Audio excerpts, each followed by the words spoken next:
नमस्कार मंडळी, आज आपण सर्वांच्या आवडीचा पदार्थ बनवतोय. त्यासाठी गॅसवर एक पॅन गरम करत ठेवला. 2 चमचे तेल गरम करून घेतलं. त्यात जिरे, मोहरी, कढीपत्ता आणि आलं लसूण मिरचीचा ठेचा घातला. चांगलं छान परतून घ्यायचंय. अर्धा चमचा हळद घालायचे. उकडलेले बटाटे हातानेच फोडून घालायचे. चवीनुसार मीठ घालायचंय आणि 1 ते 2 मिनिटं चांगलं परतून घ्यायचं. वरून बारीक चिरलेली कोथिंबीर घालायची. थोडासा लिंबू पिळायचा. चटपटीत बटाट्याची भाजी तयार झाली.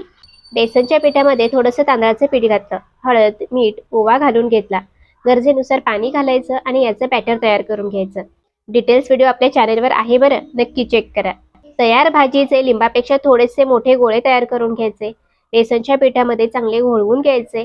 तेल गरम करायचं आणि यामध्ये वडे सोडायचे. हलक्या सोनेरी रंगावरती वडे तळून घ्यायचे. वरून कुरकुरीत, आतून चटपटीत असे बटाटे वडे आपले तयार झाले.